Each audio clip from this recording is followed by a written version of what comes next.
నమస్తే. ఇవాళ వార్తలకు స్వాగతం. కండువ కప్పితే పార్టీ మారినట్టు కాదని రేవంత్ రెడ్డి బరి తెగించి మాట్లాడుతున్నాడు. అభివృద్ధి కోసం పార్టీ మారాం అని ఫిరాయింపు ఎమ్మెల్యేలు చెబుతుంటే ఇంత నిసిగ్గుగా ఎలా మాట్లాడుతున్నావు హరీష్ రావు? మొన్న మాట్లాడుతున్నాడు ఆయన. కండువాలు కప్పినంత మాత్రాన పార్టీ మారినట్టు కాదట. కండువాలు మరి ఎందుకు కప్పినాడు? కండువాలు కప్పితే పార్టీ మారలేదని మాట్లాడితే ఇంతకంటే బరి తెగింపు మాటలు ఉంటాయా? అంటే రేవంత్ రెడ్డి ఇవాళ నువ్వు ఏం మాట్లాడుతున్నావు?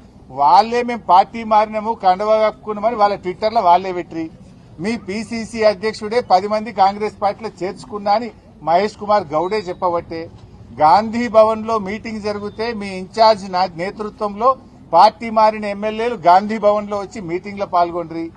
పార్టీ మారిన ఎమ్మెల్యేలు Congress legislature party meeting CLP meeting కు కూడా వాళ్ళు హాజరయ్యి, నువ్వు వాళ్ళని తీసుకుపోయి ఢిల్లీలో ఏఐసీసీ కార్యాలయంలో రాహుల్ గాంధీకి కూడా కల్పిస్తవి. ఇంత ఓపెన్ గా కుల్లా కాంగ్రెస్ పార్టీలో చేర్చుకొని కండువాలు కప్పితే పార్టీ మారినట్టు కాదనే చిల్లర మాటలు ఇలా రేవంత్ రెడ్డి మాట్లాడుతూ ఉన్నాడు. ఆ కుర్చీ గౌరవాన్ని పరువు తీసే విధంగా ఈ రోజు రేవంత్ రెడ్డి గారు మాట్లాడుతూ ఉన్నారు. ఇవాళ రాష్ట్ర ప్రజలకు అన్ని తెలుసు కదా. ఆ ఎమ్మెల్యేలే ఏం చెప్పిండ్రు?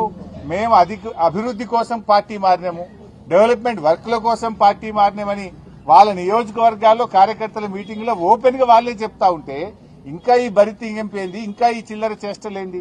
ఇలా ప్రజలు అన్ని గమనిస్తా ఉన్నారు. సరైన సమయంలో మీకు తగిన బుద్ధి చెప్తారు. సో ముఖ్యంగా